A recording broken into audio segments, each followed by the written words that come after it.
I currently work and live in Madagascar, where I grew up from age 6 to 17. After completing college in the United States, I returned to Madagascar to found Projet Jeune Leader, or Youth Leadership Project, with my Malagasy colleagues. Projet Jeune Leader believes in and invests in young adolescents. Too many family planning programs focus their activities on youth aged 15 and above.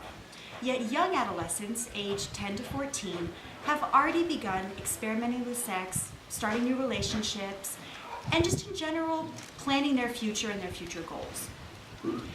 Therefore, young adolescence is the time that we should be focusing our reproductive and sexual health programs.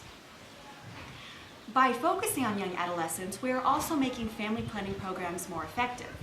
Let's take a very simple example.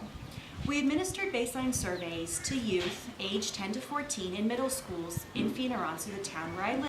47% think that a girl can only get pregnant on day 14 of her menstrual cycle, and only 34% know what progesterone and estrogen are. If youth don't have the information about anatomy, their menstrual cycles, family planning and contraceptives, as well as the negotiation skills and the self-confidence to address these issues with their partner, how are they going to be motivated to seek out family planning and to use it correctly?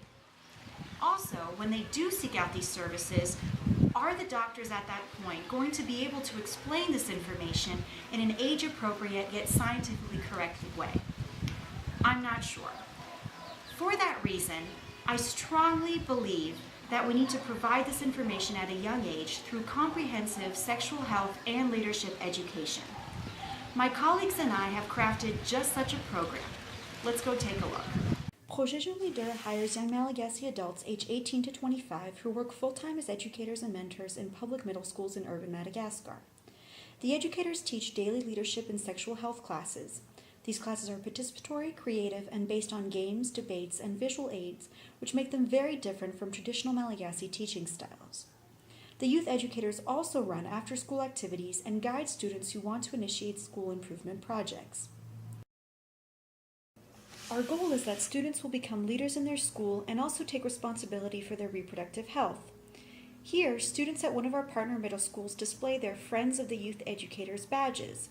These are motivated students of all ages who help the educators at the school reach out to fellow students, advertise activities, and generally have demonstrated leadership skills.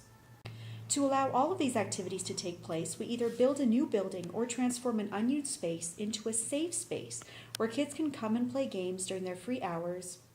They can read educational materials. They can talk to the youth educators at any point to discuss any personal questions or concerns that they may have. The youth educators can also refer students to youth-friendly health centers in the area.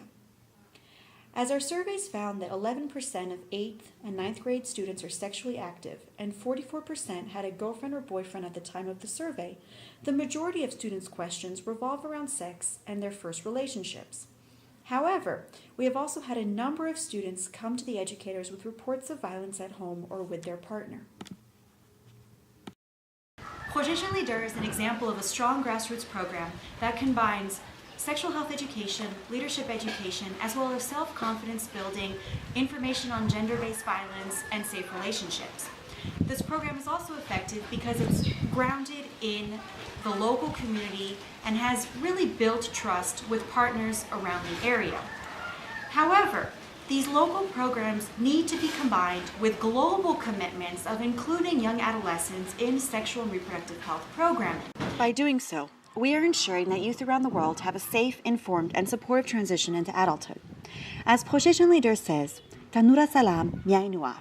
In other words, youth that are healthy take charge of their future.